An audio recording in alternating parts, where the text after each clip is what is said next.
Hello students, आज हम जो क्वेश्चन सॉल्व करने वाले हैं यह क्वेश्चन जून 2019 के मैथमेटिकल साइंस के क्वेश्चन पेपर में पूछा जा चुका है। इस क्वेश्चन में दो डिफरेंशियल इक्वेशन दिए हुए हैं। फर्स्ट डिफरेंशियल इक्वेशन ये है और सेकंड डिफरेंशियल इक्वेशन ये है। तो इस क्वेश्चन में हमें सॉल्यूशन के बारे में नहीं पूछा गया है, इसमें हमें सॉल्यूशन का नेचर पूछा गया है कि अगर हम इसके सॉल्यूशन को y1 और इसके सॉल्यूशन को y2 मानते हैं तो y1 के कितने रूट्स होंगे और y2 के कितने रूट्स होंगे। मीन्स y1 के फाइनाइट रूट्स होंगे या इनफाइनाइट रूट्स होंगे और y2 के फाइनाइट रूट्स होंगे या फिर इनफाइनाइट रूट्स होंगे, इसके बारे में पूछा गया। ये जो सेकेंड डिफरेंशियल इक्वेशन है ये काफ़ी इजी है। ये हमारा नॉन होमोजेनियस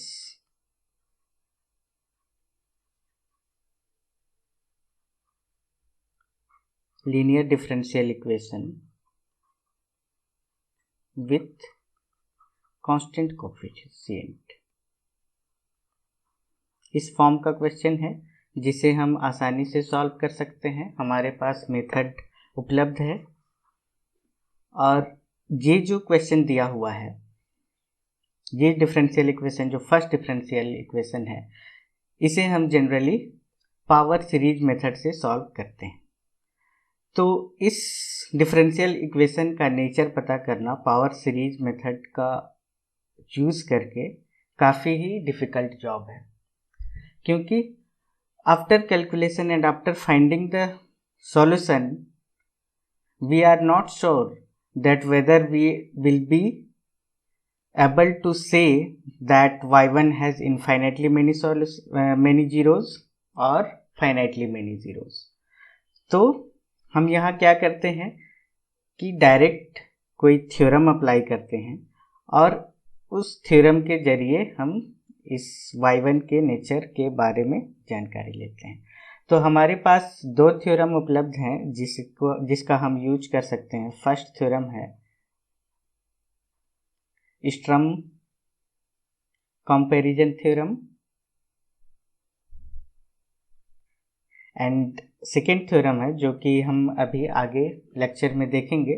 तो इससे रिलेटेड सॉल्यूशन आपको नेट में काफ़ी मिल जाएंगे, तो मैं इस सॉल्यूशन को डिस्कस नहीं करूँगा। हम जो यहाँ पे यूज करेंगे एक थ्योरम, वो थ्योरम इस प्रकार है।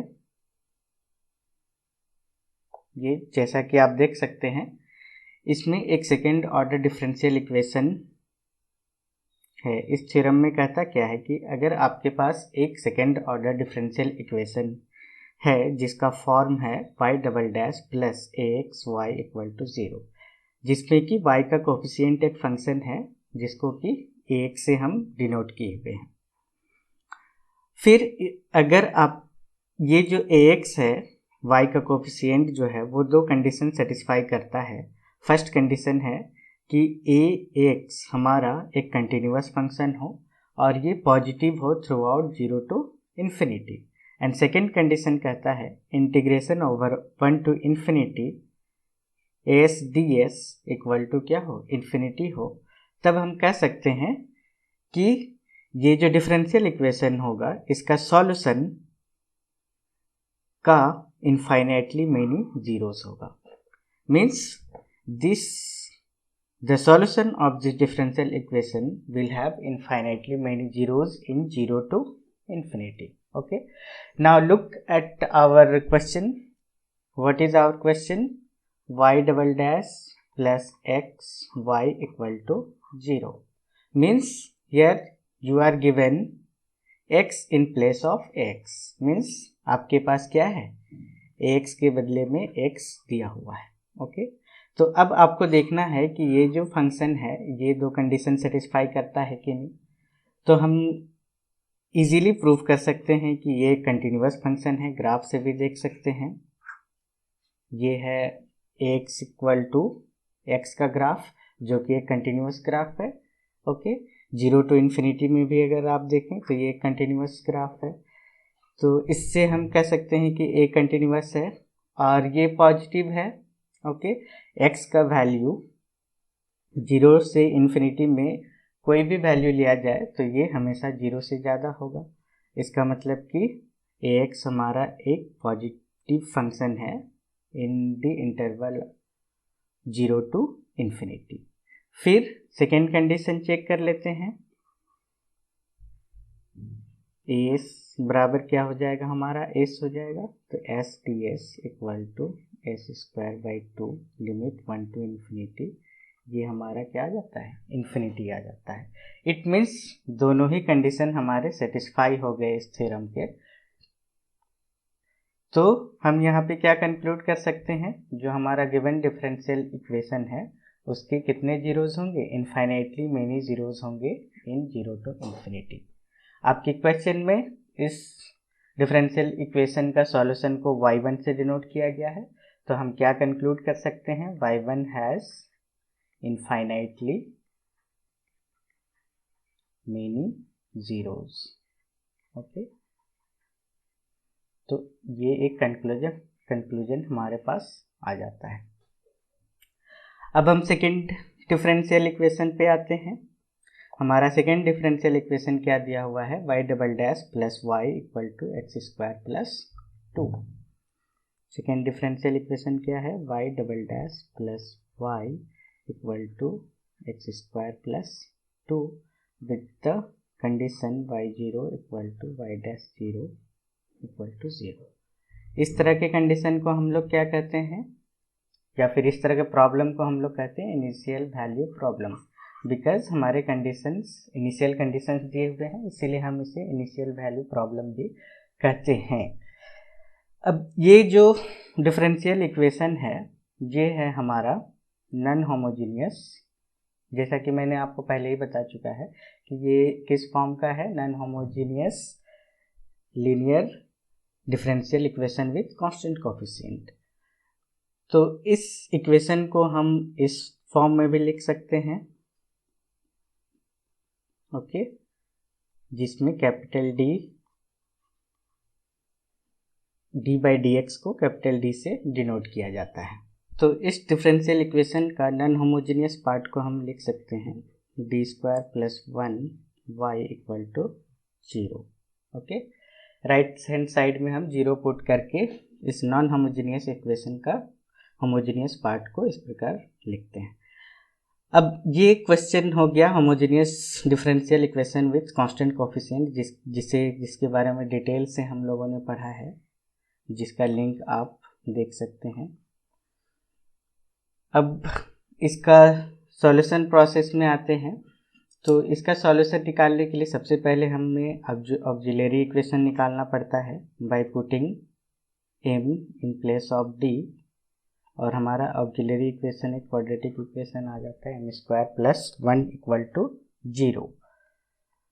तो इसका रूट्स हमें क्या मिलेंगे, प्लस माइनस i। अब किसी होमोजेनियस लीनियर डिफरेंशियल इक्वेशन का ऑक्सिलरी इक्वेशन का रूट अगर इस फॉर्म में है a plus minus i b, then हमने पढ़ा है कि इसका सॉल्यूशन को हम लिख सकते हैं e to the power ax c1 cos bx plus c2 sin bx।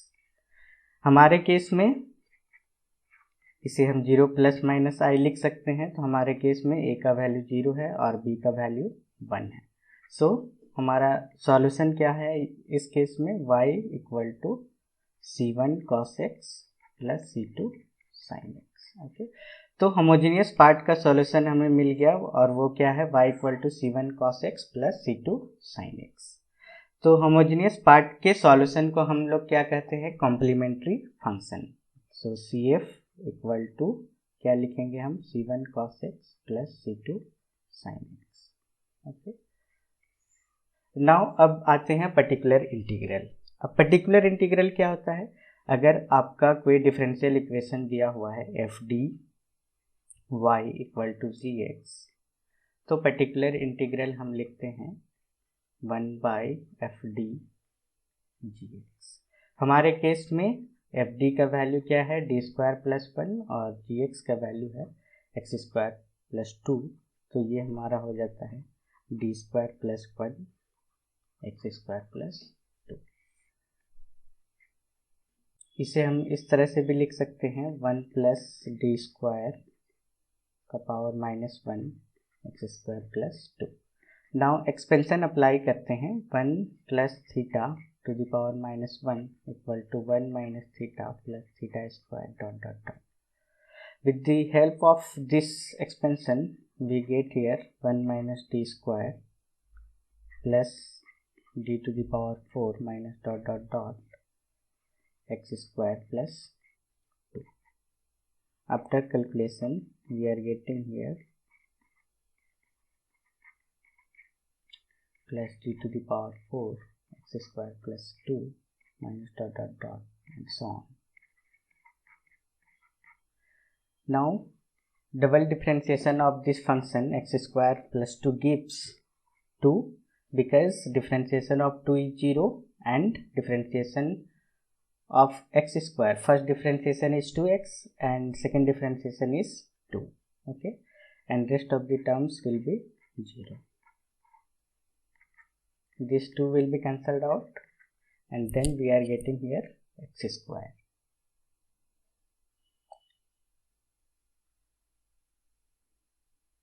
So now we can write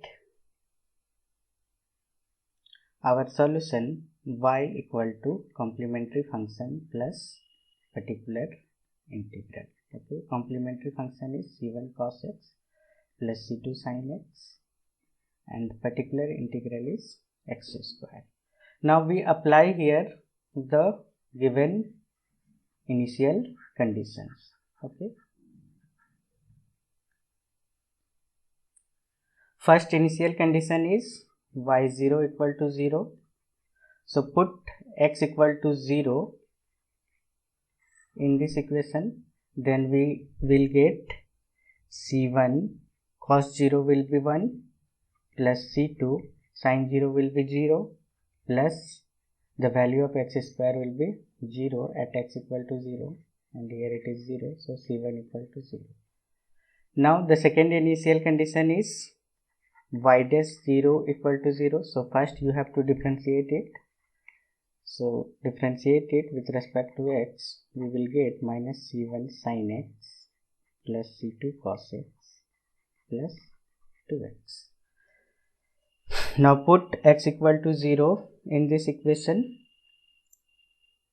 then we are getting here c1 sin 0 is 0 plus c2 cos 0 is 1 plus 2x at x = 0 will be 0. So here c2 = 0. So now put these values c1 and c2 in your solution. So you will get yx = x². This is our solution of the second differential equation. In your question it is denoted by y2. Okay, so y2x = x². तो अब हमें ये पता करना है कि इस polynomial का कितना रूट होगा. ओके, तो इस पॉलिनोमियल का रूट निकालने के लिए हमें क्या करना पड़ेगा, x² को 0 से इक्वेट करना पड़ेगा.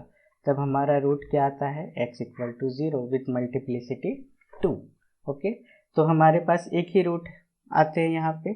तो हम यहाँ पे क्या कंक्लूड करेंगे कि y2 has finitely many zeros.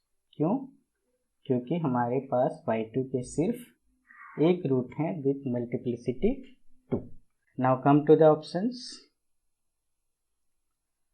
So option पे हम क्या देखते हैं, y1x has infinitely many zeros, so this option is correct. y2x has infinitely many zeros, this option is incorrect because we have already concluded that y2 has finitely many zeros. Okay, so this option will be correct. And here option 3 is y1x has finitely many zeros, because it is wrong, because y1 has infinitely many zeros. Okay, so option 1 and 4 are the correct option.